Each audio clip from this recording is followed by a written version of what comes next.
Nous allons terminer aujourd'hui une série que l'on a commencée il y a quelques semaines et que nous avons intitulée « La vie n'est pas toujours facile ». Je pense que vous n'aviez pas besoin de cette série pour en prendre conscience. Je pense que si vous êtes un humain normalement constitué, il y a bien des années que vous avez pu remarquer qu'effectivement, la vie n'est pas toujours facile. Le titre de mon message aujourd'hui est le suivant: La vie exige du courage. La vie exige du courage. Le découragement est une émotion normale que tout le monde peut ressentir un jour dans sa vie. S'il y avait par hasard un être extraordinaire au milieu de nous qui nous dise « Moi, pasteur, je n'ai jamais connu le découragement », j'aimerais lui dire « Patience, ça va venir ». Parce que c'est incontestable. Nous avons tous eu des moments de découragement. J'ai eu et j'ai encore parfois des moments de découragement. Le découragement n'est pas un problème quand il est une étape temporaire. Ça le devient quand il est chronique. Ça le devient quand il s'installe durablement. Et c'est vraiment important de bien gérer ce domaine du découragement, car c'est un élément déterminant dans la réussite d'une vie. Et je ne suis pas dans des effets de langage, là. Je ne suis pas dans des phrases choc. C'est vraiment la réalité. Le manque de courage peut impacter considérablement la réussite de ma vie. C'est pour cela que c'est vraiment important de traiter ce sujet. J'en veux pour preuve la conversation que Dieu va avoir avec Josué. Vous savez, Josué, pendant des années, il a vécu dans l'ombre d'un monument, Moïse. Moïse était en avant et c'était quelqu'un d'extraordinaire. J'aime dire, et je le pense vraiment quand j'étudie un peu plusieurs personnages de la Bible, j'aime dire que c'est sans doute le plus grand leader que la terre ait porté, Moïse. C'est un monument. Et derrière ce monument, il y a un petit gars qui s'appelle Josué. Et comme tout monument qu'est Moïse, un jour il faut quitter cette terre. Moïse est mort et Josué doit reprendre la relève. Et moi, je m'imagine facilement Josué devant reprendre la relève derrière Moïse. Je pense qu'à un moment donné, il a dit « Mais ce n'est pas des chaussures à ma taille, ça. Ce n'est pas un habit à ma taille. » Et je comprends sincèrement les doutes, peut-être même le découragement qu'il a gagné. En plus, il devait conduire le peuple hébreu dans une nouvelle saison. Cette nouvelle saison, c'était d'aller à la conquête du pays promis. C'était la responsabilité de Josué. Moïse n'avait pas cette responsabilité, il est mort et maintenant Josué doit avoir cette responsabilité. Vous imaginez un peu d'un seul coup ce qui se retrouve sur les épaules d'un homme comme Josué. Alors Dieu a une conversation avec lui. Et ce qui ressort très clairement de la conversation avec Josué est important pour nous. Il est dit ceci, il va lui donner plusieurs conseils, mais parmi tous ces conseils, il y a Josué 1, verset 7, où il dit ceci: fortifie-toi seulement et bon courage. Il ne le dit pas une seule fois, il le dit à 3 reprises. Vous lirez, il y a des conseils très importants. Et il revient, ne t'ai-je pas dit, fortifie-toi seulement et bon courage. Il donne d'autres conseils et il termine encore parce qu'il veut vraiment appuyer sur ce point-là, fortifie-toi. Et surtout, ne manque pas de courage. Quand Dieu répète 3 fois les mêmes choses, ce n'est pas de la sénescence. En d'autres termes, ce n'est pas parce qu'il devient gâteux. C'est sa manière d'attirer l'attention sur quelque chose de crucial. À chaque fois dans la parole de Dieu, quand il y a une répétition, et quand c'est répété 3 fois, c'est parce que Dieu dit, prêtez attention, ce que je suis en train de vous dire est crucial, est important. 3 fois, c'est le chiffre de la perfection. C'est le chiffre de la plénitude. En d'autres termes, Dieu est en train de lui dire, si tu veux pleinement, parfaitement réussir ta mission, ta vie, si tu veux pleinement t'engager dans ce domaine-là, n'oublie pas, sois fort et courageux. Ne manque pas de courage. Il y a plusieurs raisons de découragement. Je ne vais pas faire l'inventaire, on va peut-être en aborder quelques-unes de ces raisons, mais ce n'est pas l'objet, le but de mon message. Parfois, ce sont les adversités extérieures. Les unes après les unes, on les enchaîne et ça vient saper, ça vient gangréner notre force intérieure. Parfois, c'est la fatigue ou le surmenage. Parfois, ce sont les frustrations. Parfois, ce sont les échecs répétés. Parfois, ce sont les attentes irréalistes. Parfois, c'est le manque de soutien. Parfois, c'est les doutes ou le doute de soi, ce que j'appelle les croyances limitantes.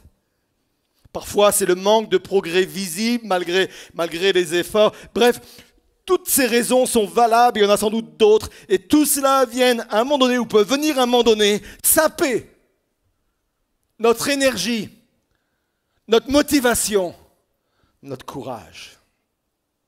Alors, on va se poser cette question, comment trouver le courage de continuer quand chacune des molécules de notre cœur nous supplie d'arrêter?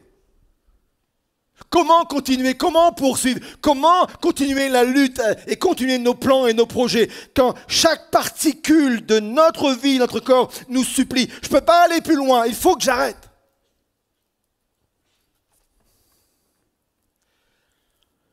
Avant d'explorer ensemble les sources d'encouragement, il est essentiel de reconnaître que chaque chrétien né de nouveau possède un capital de courage. Je le répète parce que c'est vraiment très important.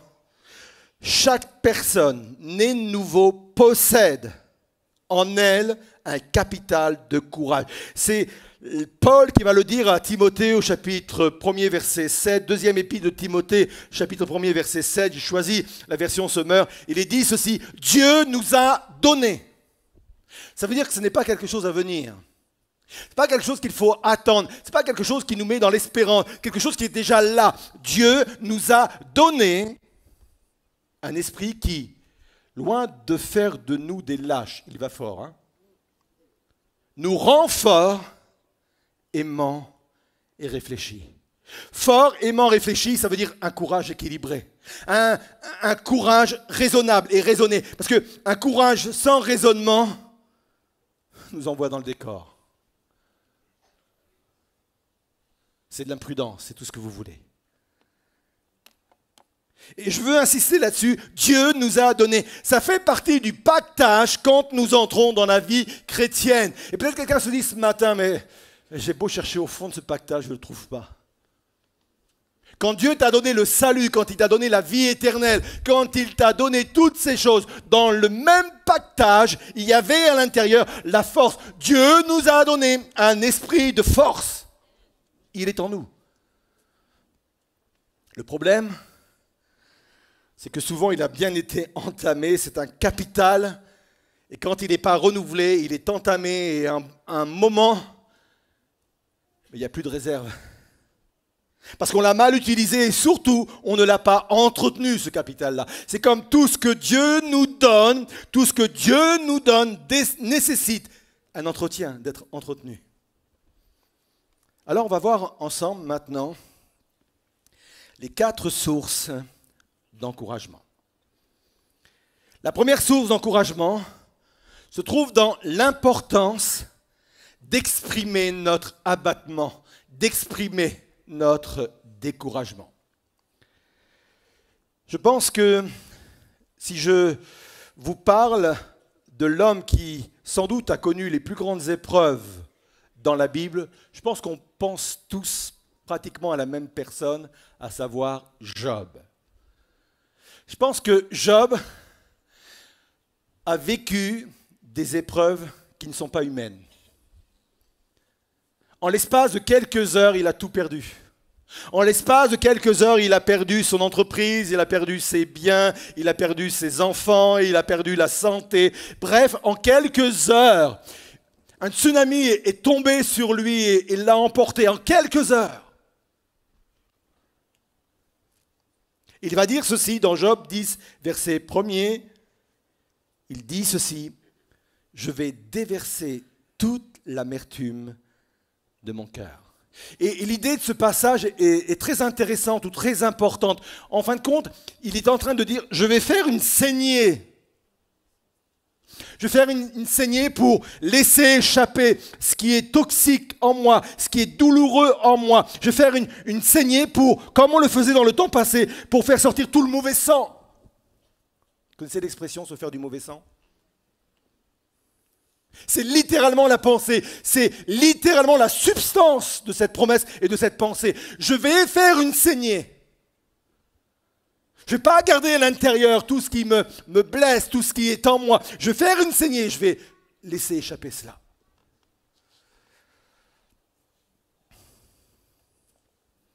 Job va exprimer sa frustration, son incompréhension, sa souffrance, et pas toujours d'une façon conventionnelle. Jugez par vous-même, Job 13, versets 23 à 26. Combien ai-je commis de péchés, de fautes? Et surtout, ne vous imaginez pas quelqu'un qui est dans la contrition. C'est quelqu'un qui se lève et qui s'oppose à Dieu. Qu'as-tu à me reprocher, en fin de compte? Combien ai-je commis de péchés et de fautes? Fais-moi connaître mes péchés et mes transgressions. Pourquoi détournes-tu ton visage de moi? Pourquoi me considères-tu comme ton ennemi? Veux-tu faire trembler une feuille emportée au vent? Je suis déjà à terre, je suis déjà abattu, et toi tu continues à en ajouter. Voilà ce qu'il dit à Dieu. Et veux-tu pourchasser un brin de paille desséché? C'est ce que je suis. Pour m'avoir destiné des peines si amères et faire payer mes fautes de jeunesse. Et s'il croit à tort, lui, à tort, il pense que s'il en est là, c'est parce que sans doute que Dieu est en train de lui faire payer ce qu'il a fait quand il était plus jeune.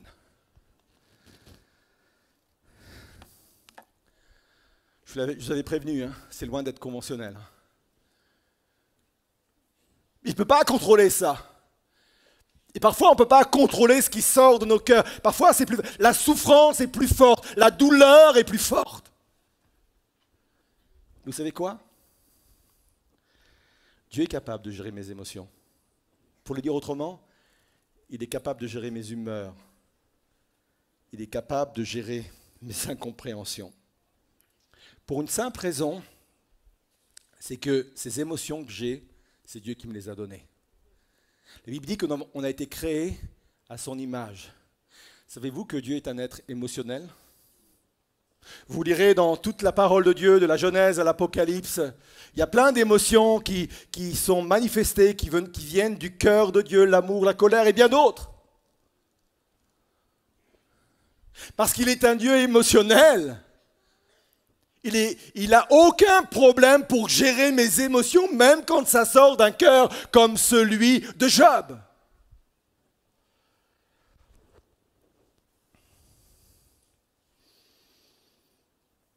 La bonne réponse n'est pas de jouer au chrétien impassible.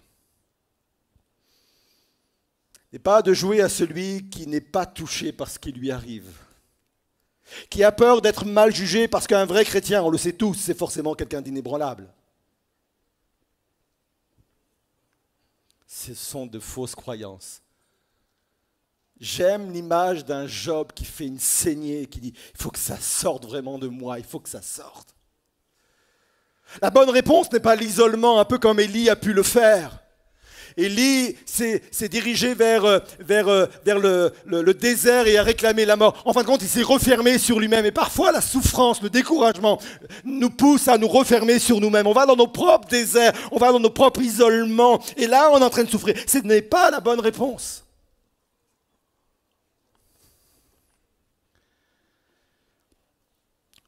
La bonne réponse, c'est d'exprimer devant Dieu nos frustrations, nos découragements, de les verbaliser, de le dire. Ça, c'est la bonne réponse et c'est la première source d'encouragement.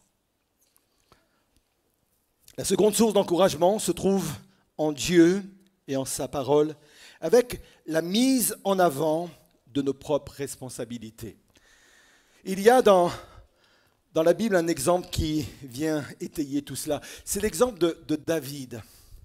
À un moment donné, David va prendre ses hommes, son armée, pour aller combattre un ennemi, s'engager dans une guerre qui n'est pas trop la sienne.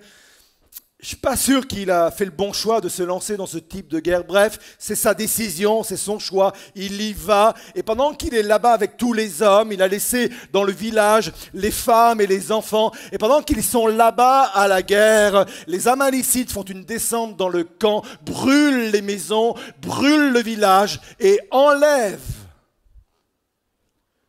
les femmes et les enfants. Et quand David et ses hommes reviennent au pays, au village, ils commencent à voir de loin la fumée s'élever de cet endroit. Et là, ils comprennent qu'il s'est passé des choses graves. Ils arrivent dans le village, ils ne trouvent plus ni femmes ni enfants. Et là, c'est la désolation complète. Et le peuple autour de lui, les hommes autour de lui réagissent violemment. Ils se disent, mais David, on t'a fait confiance, notre leader, on a confiance en toi. Et voilà les résultats, les conséquences de tes choix. On fait la lecture ensemble. David fut très affligé, car le peuple parlait de le lapider. Parce que l'âme de tout le peuple était affligée, chacun pour ses fils et pour ses filles. Mais David s'encourager en l'Éternel, son Dieu. Et j'ai fait souligner volontairement cette phrase, parce que ça, c'est le point de bascule. C'est l'élément important. Il n'est pas dit que David a reçu de l'encouragement. Il est dit que David s'encourageait lui-même en Dieu, l'Éternel. La Bible dit que Dieu a mis à notre disposition tout ce qui contribue, à la vie. Dieu met devant moi tout ce qui contribue à la vie. Il n'y a pas dans la parole de Dieu la théologie du gavage, excusez-moi l'expression un peu forte et un peu dure, où j'ai juste qu'à ouvrir la bouche et on me gave, et on me gave, et on me nourrit, et on me remplit. Cette théologie-là n'existe pas dans la Bible.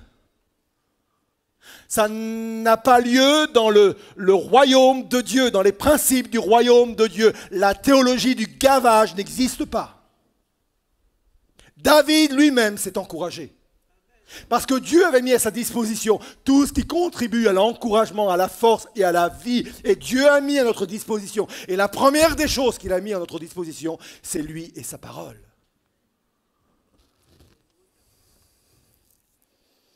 Je suis responsable de l'état de mon âme. Je ne peux pas en vouloir au pasteur, je ne peux pas en vouloir à mon environnement, à mon conjoint, à mes enfants, à mes parents. Je suis responsable de l'état même de mon âme, parce que Dieu a mis à ma disposition tout ce qui contribue à la vie. Alors on reste quelque peu sur ce verset, surtout cette partie, mais David s'encourager. Et on va s'arrêter simplement sur le petit mot « mais ». C'est un petit mot qui symbolise à lui seul une reprise en main de la situation de ses émotions intérieures. Ce petit mot « mais », c'est l'image de quelqu'un qui est au volant de sa voiture. Il arrive un peu vite. Il est surpris par un virage. Et là, il va tellement vite, la courbe est tellement importante qu'il sent et qu'il sait que la voiture est en train de sortir de sa trajectoire. Et qu'il va se prendre le mur, il va rentrer dans le décor. Et dans un premier temps, il a le réflexe de lâcher le volant et dire « Oh, ça c'est fichu. Je vais me prendre ce mur, c'est sûr. Je vais me prendre ce mur. » Il entend les critiques de ces hommes, il entend la violence des mots des hommes, il voit la situation, plus de femmes, plus les enfants. Ça est fini, je me prends le mur. Et c'est là où intervient le mais. Le mais est l'équivalent de je remets les mains sur le volant. Dans un sursaut, dans une énergie intérieure que je trouve, une force intérieure, je reprends le contrôle de ma situation. Je reprends le contrôle de mes émotions. Je reprends le contrôle de ma trajectoire. Oui, si je ne fais rien, je me prends le mur. Oui, si je ne fais rien, je vais tomber dans le trou. Oui, si je ne fais rien, je vais mal finir. Mais David s'encourageait en l'Éternel, son Dieu. Mais ne vis pas ta situation comme une fatalité. Je m'adresse à vous, chers internautes également. Reprenez le contrôle de vos émotions. Mais remettez les mains sur le volant. Mais encouragez-vous en Dieu et en sa parole. Tu ne peux pas reprocher à Dieu un manque de courage si tu ne vas pas le chercher d'abord dans la présence de Dieu et dans sa parole. Tu ne peux pas lui reprocher ça.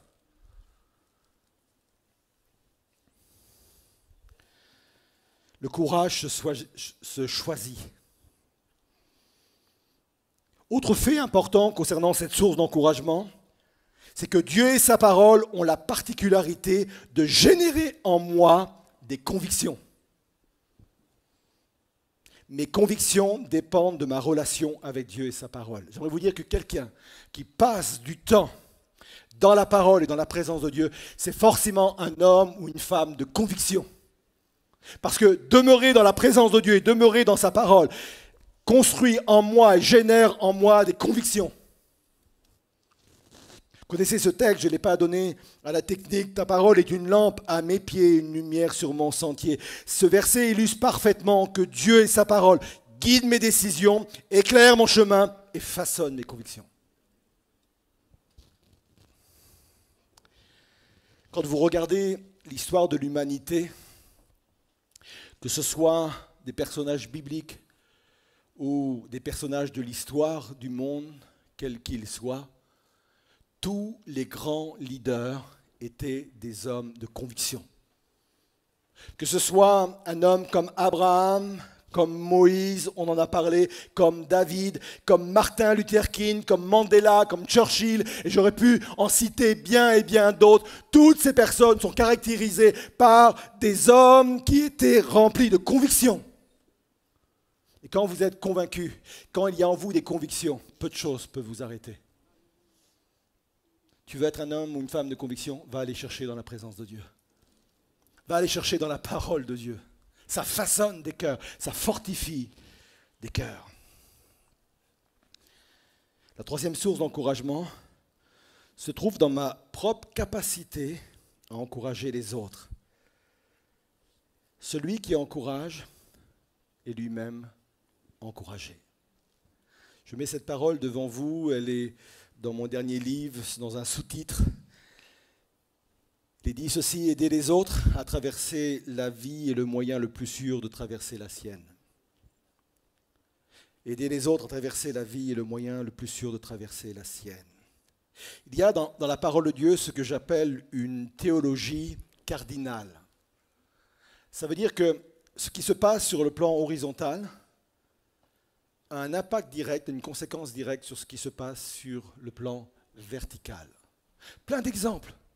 Celui qui aime Dieu aime forcément son prochain, cardinal. Si je pardonne aux hommes, je serai pardonné par Dieu, cardinal. Et cette théologie, elle est valable également pour le sujet qui nous intéresse ce matin. Je suis encouragé à partir du moment où j'encourage. C'est cardinal. Proverbe 11, verset 25, « Celui qui arrose sera lui-même arrosé. » Et le verbe arroser est important, parce qu'il est vraiment dans notre contexte. C'est le mot rava, qui veut dire il apporte un rafraîchissement. C'est un rafraîchissement spirituel et émotionnel. Celui qui rafraîchit l'autre spirituellement et émotionnellement est lui-même rafraîchi spirituellement et émotionnellement.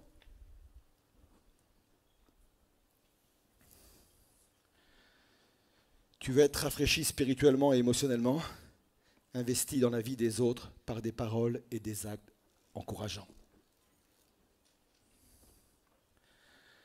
Alex Osborne a dit ceci, a écrit ceci. La créativité est semblable à une fleur qui s'épanouit grâce aux encouragements. C'est de l'eau qu'on y met. C'est de l'arrosage. Mais que le découragement peut souvent empêcher de fleurir. Tu as peut-être des raisons de te plaindre de ton mari. Tu as peut-être des raisons de te plaindre de ta femme. Mais est-ce que tu as investi en lui ou en elle par des paroles d'encouragement pour qu'il ou qu'elle devienne cette fleur qui, à un moment donné, va impacter le monde autour d'elle? Si ce n'est pas le cas, tu n'as pas le droit de te plaindre de ton mari, tu n'as pas le droit de te plaindre de ta femme. Si tu n'as pas investi en elle par des paroles d'encouragement, tu n'as pas le droit de te plaindre non plus de tes enfants. Parce que quelque part, on est responsable de notre environnement au travers des paroles et de ce qu'on produit. Celui qui arrose sera lui-même arrosé. Celui qui apporte un rafraîchissement émotionnellement, spirituellement, sera lui-même rafraîchi émotionnellement et spirituellement.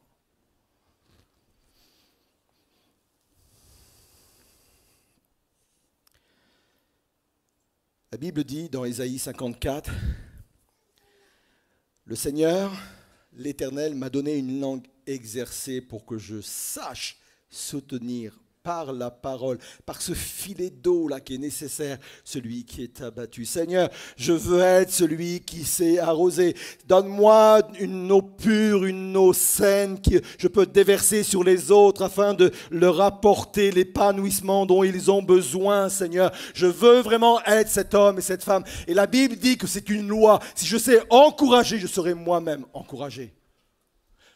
Peut-être par ceux que j'encourage, mais peut-être pas. Parce que parfois on dit, mais à quoi bon? Le résultat, voilà. Mais même si ce n'est pas par ceux et celles que tu encourages, l'encouragement, il viendra d'en haut. Parce que Dieu veille à appliquer ses lois. Dieu veille à appliquer ses commandements. Dieu veille sur cela.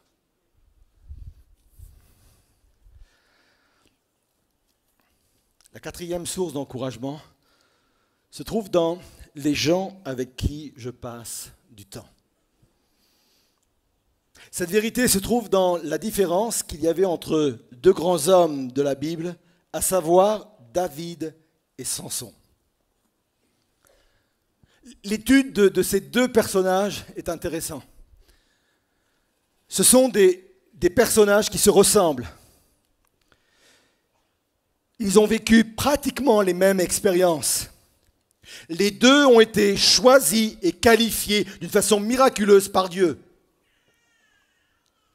Les deux étaient des dirigeants influents, que ce soit David comme Samson. Les deux étaient des guerriers. Les deux avaient la même faille, la même faiblesse concernant la jante féminine. Et d'ailleurs, les deux sont tombés par le même péché qu'est l'adultère.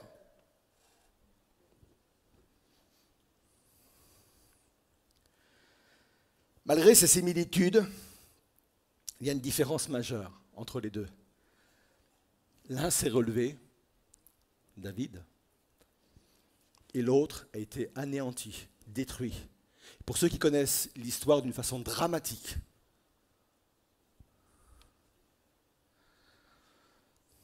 Qu'est-ce qui a fait la différence? Sans doute qu'il y aurait plusieurs éléments de réponse. Mais il y en a une que je veux mettre en avant. Il faut chercher la réponse dans l'entourage des deux. Faites cette étude-là, elle est très intéressante. À chaque fois qu'on parle de Samson, le nom de Samson n'est jamais associé à un autre nom. C'est un homme qui est seul. D'ailleurs, il est égoïste. Vous pourrez le voir, il est égoïste. Il ne pense qu'à ses propres plaisirs. Il est seul. Il prend des décisions seul. Il fait des choses qui poussent à ses propres intérêts. Il est seul. Regardez la vie de David. On a tous entendu parler de David et Jonathan. Une amitié solide, forte. Une amitié qui a traversé les plus grandes épreuves, qui aurait pu les séparer, les décourager. Surtout qu'on parle de Jonathan, fils de Saül. Et puis surtout, il y avait un homme qui avait accès direct à David. David était capable de l'écouter. David était capable de mettre en application ses conseils. Et cet homme était un homme de Dieu. Et cet homme était Nathan. Nathan, l'homme de Dieu, faisait partie de l'entourage de David. Et parce que Nathan était là, d'ailleurs c'est lui qui est allé le voir après son adultère, on lui dit, mais oh, tu es cet homme-là, voilà ce que tu as fait. Est-ce que nous avons des Jonathan dans notre entourage? Est-ce que nous avons des hommes et des femmes à qui on prête une oreille attentive et qui sont capables de nous dire là, c'est pas bien ce que tu as fait, c'est pas bon? Ou est-ce que je suis seul à la Samson? Besoin de personne, vous savez. Je me suis fait tout seul. L'un s'est relevé, l'autre a été anéanti. Pour appuyer encore cette vérité qui est forte, on a tous entendu parler des 3 amis de Daniel qui sont passés par la fournaise. Vous êtes capable de les citer? Shadrach, Meshach, Abednego. Y a-t-il des parents qui sont en recherche de prénoms originaux? Vous allez me dire, il y a pire que ça. Oui, peut-être. Pas de jugement de valeur. Vous avez remarqué, à chaque fois qu'il est question d'une situation qui les touche, à chaque fois, ils sont cités les 3 ensemble. Jamais ils ne sont cités séparément. À chaque fois que quelque chose les touche, les percute, à chaque fois, on parle de Shadrach, Meshach et Abednego. Et l'ordre chronologie est importante. Dans la parole de Dieu, on le voit également dans les épîtres, on le voit dans les évangiles. La chronologie des prénoms est importante. Généralement, on met le premier comme étant le leader. Paul et Silas et d'autres. Vous regarderez, c'est à chaque fois ça. Ça veut dire que même dans ce groupe-là, il y avait un leader. Et apparemment, ce leader, c'est Shadrach parce qu'il est nommé en premier. Leader, Shadrach. Peut-être que tu es un Shadrach, ou peut-être que tu as besoin d'avoir un Shadrach dans ta vie. Quelqu'un qui vient, qui te dit « Allez, on y va !» Quelqu'un qui te pousse, qui te réveille le matin. Je ne parle pas forcément de ton mari qui te pousse un peu volontairement, là, parce qu'il faut que tu te lèves, il est l'heure, il faut que tu y ailles, là. Vous voyez de quel Shadrach je suis en train de parler? Il peut se trouver sur ton lieu de travail, ça peut être un ami, il peut se trouver dans ta famille, il peut se retrouver dans ta maison, il peut se retrouver à l'église. C'est un Shadrach, c'est un gars qui dit, ou une femme qui dit « Non, on ne se laisse pas abattre, on y va !» Cherche ton Shadrach. Cherche-le, il est précieux. Il est précieux. Les personnes avec qui tu te tiens seront soit une source d'encouragement ou une source de découragement. Avec une vérité, vous en faites ce que vous voulez, nous allons ressembler dans 4 ou 5 ans aux gens avec lesquels on traîne. Regardez les gens qui sont autour de vous et dites-vous, est-ce que j'ai envie de leur ressembler dans 4 ou 5 ans? Si tu as un Shadrach, garde-le. Hein. Il est précieux. Même un Meshach, même un Abednego, parce que chacun a son rôle, chacun a son caractère, chacun a sa personnalité. Si tu as des gens comme ça dans ton entourage, garde-les, surtout. Mais sinon, peut-être qu'il y a des choix à faire. Je vais conclure. Il faut bien conclure. Je reviens à Job. Job avait dans son entourage des amis. Bon, on dit souvent on a les amis qu'on mérite. Pas toujours. Même s'il faut faire des choix. Et il y avait un ami qui s'appelait Eliphaz. Eliphaz, il n'a pas toujours été bon, mais voilà, il a fait ce qu'il a pu. Puis surtout là, à ce moment-là, il va lui poser une question. Job 15, verset 12. Il a besoin de comprendre. Il a besoin de savoir. J'ai choisi une version littérale. Qu'est-ce qui te fait perdre courage? Il ajoute, et pourquoi tes yeux regardent-ils du travers? Je ne suis pas un comédien, donc je ne sais pas comment on peut faire regarder de travers quelqu'un. Vous voyez ce que je veux dire? Bon, vous voyez. Hein.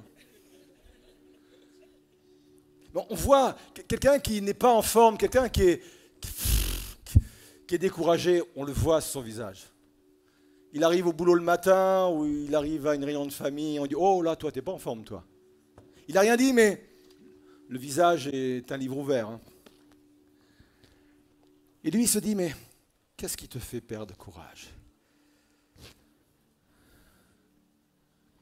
Je veux poser cette question ce matin. Je posais cette question à vous qui êtes devant vos écrans et qui recevez la parole de Dieu là dans vos cœurs. Qu'est-ce qui te fait perdre courage? Je voudrais m'adresser à vous ce matin qui êtes là en présentiel. Qu'est-ce qui fait que vous êtes au fond du trou aujourd'hui? Qu'est-ce qui fait qu'aujourd'hui, bien, vous êtes complètement abattu? Peut-être que c'est le moment, l'occasion de reprendre le contrôle de son âme. Mais David s'encourageait en l'Éternel, son Dieu. Plutôt que de laisser aller les choses. Mais David, il y a autre chose à faire que de vouloir abandonner. Il y a autre chose à faire que de prendre la situation comme une fatalité. De toute façon, le mur, on va se le prendre. Il y a autre chose à faire que d'abandonner son mariage. Il y a autre chose à faire que d'abandonner ses projets.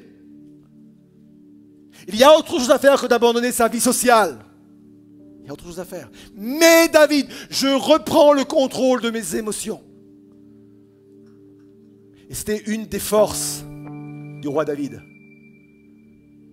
Il va même s'interpeller à un moment donné, mais pourquoi es-tu abattu mon âme? Pourquoi es-tu dans le découragement mon âme? Espère en l'Éternel. Il remet les mains sur le volant, il remet les mains sur la situation, il reprend le contrôle de sa situation. Reprends le contrôle de la situation. Reprends le contrôle de tes émotions, reprends le contrôle de cette trajectoire qui part et tu ne sais pas où ça va atterrir. Tu t'imagines plein de choses et tu penses que c'est déjà plié, c'est déjà arrêté. Moi, je te dis que dans le nom de Jésus, ce n'est pas plié, ce n'est pas arrêté. On sert le Dieu qui change les trajectoires. Mais pour ça, il a besoin de toi. Mais David s'encourageait en Dieu et à l'Éternel. Je remets les mains sur mon volant. Je reprends le contrôle de la situation. Je reprends courage. La vie exige du courage. Alors je vous invite à vous lever à votre place. Et je vous invite à vivre la réalité de ce que nous venons de partager. Eliphaz a eu la bonne question. Qu'est-ce qui te décourage? Qu'est-ce qui fait que tu es dans cette situation ce matin? Si tu as une réponse clairement à donner, si la parole et le Saint-Esprit est venu te chercher ce matin, même devant vos écrans et dans ce lieu, si vous voulez remettre la main sur le volant, reprendre le contrôle de la situation, je voudrais avoir un temps où je vais prier avec vous et pour vous, vous invitant ainsi à sortir de vos rangs et à venir sur le devant. Et chers internautes, là où vous êtes, dans vos propres maisons, vous pouvez vous lever également. Parce que je crois que ce que Dieu est en train de faire là, il le fait également chez vous. Pour vivre cette réalité-là. Pendant que vous vous approchez, on va prendre le temps de dire à Dieu de venir vous bénir. Pendant que vous approchez, on va proclamer et confirmer que mon secours, mon recours à Dieu, c'est Dieu lui-même. C'est Dieu lui-même. Il est ma force. Il vient me communiquer une force, une énergie, un rafraîchissement. Il est ma force. Et je veux vivre cette réalité. Approchez-vous, je vais venir prier avec vous.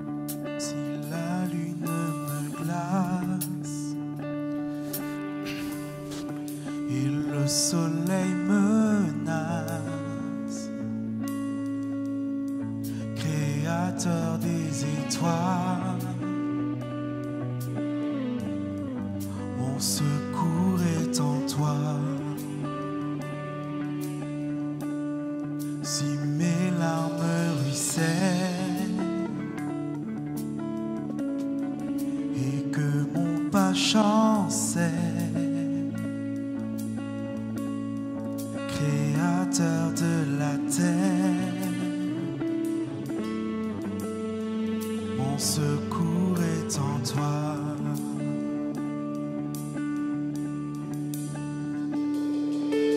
Je lève mes yeux vers les hauts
la peur m'envahit, Si la peur m'envahit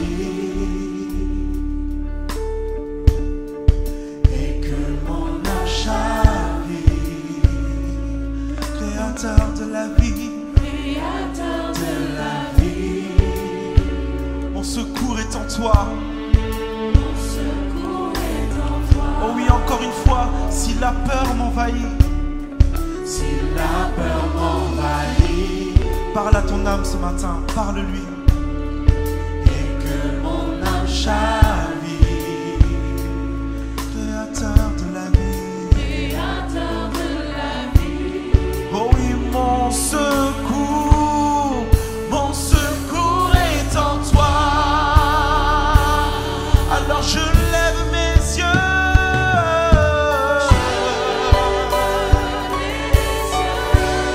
vers les hauts sommets,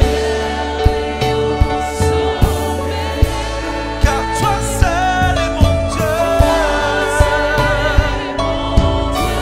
Oh oui, je proclamerai. Oh oui, toi seul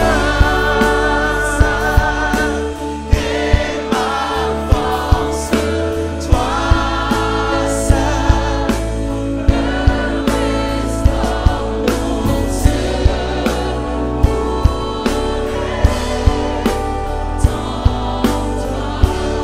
Oh, toujours tu me portes, toujours. tu me portes jamais, tu me portes mon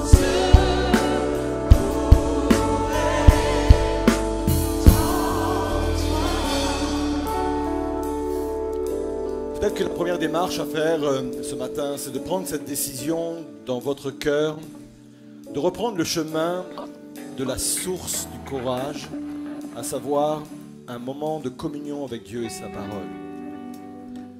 Peut-être que c'est une négligence également que Dieu a révélée au travers de ce message.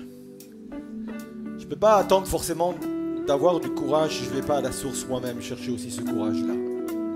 Peut-être que Dieu est en train de t'interpeller en disant « Ouais, j'ai négligé là, ouais. Non, j'ai pas été bon. J'ai pas été bon, je suis pas allé puiser moi-même dans la présence de Dieu et dans sa parole les ressources nécessaires pour vivre quotidiennement mon rafraîchissement. » Au-delà de cela, je vais prier pour que Dieu vienne vous bénir et créer en vous, par son esprit, cet esprit de force, de sagesse et d'amour. Je priais pour qu'il y ait une intervention divine, qu'il y ait quelque chose qui se crée surnaturellement en vous. Là où il y a le découragement, que le courage puisse venir. Que là où vous êtes, même tombé bas, il n'y a pas de situation trop basse pour que Dieu ne puisse la relever.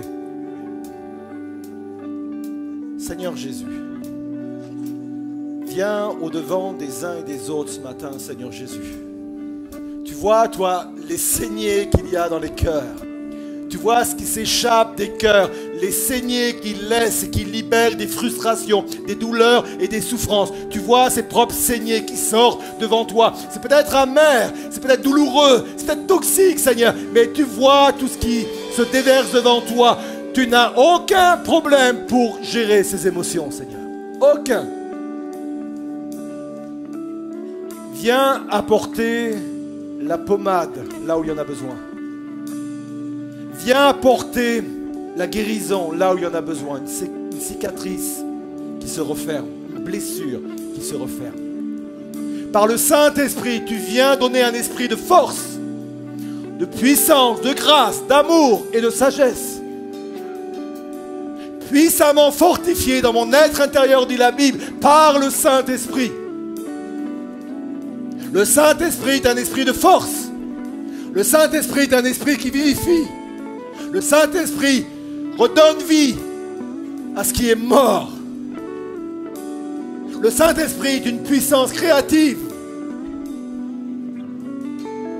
Saint-Esprit prend possession maintenant des vies et des cœurs et fait son œuvre en silence dans les cœurs et dans les vies. Seigneur, c'est ta grâce, c'est ce baume qui vient maintenant produire l'Esprit de Dieu, produire les conséquences de ce que tu as accompli pour eux déjà à la croix. Maintenant, Seigneur. Alors oui, on proclame. On le proclame ensemble. Tu es notre secours, Seigneur. Je lève les yeux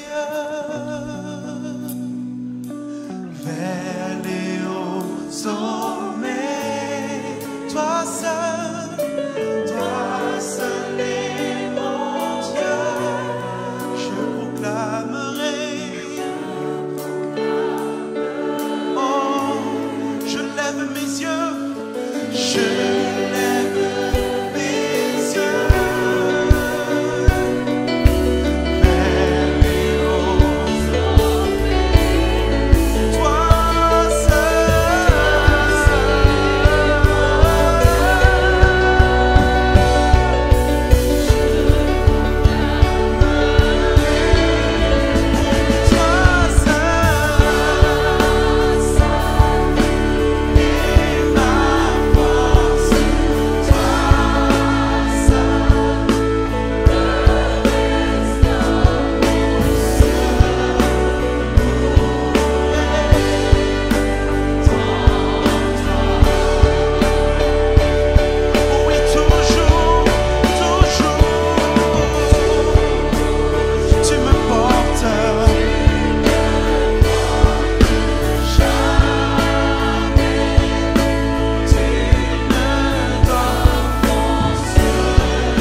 Ton chemin, ton salut, mon refuge.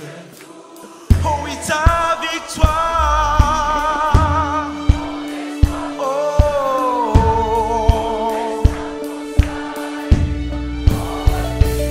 encore une fois, ta victoire. Mon espoir, ton chemin, mon destin, ton salut, mon refuge. Je lève mes yeux. Je lève mes yeux vers les hauts sommets. Toi seul est mon Dieu. Je proclamerai.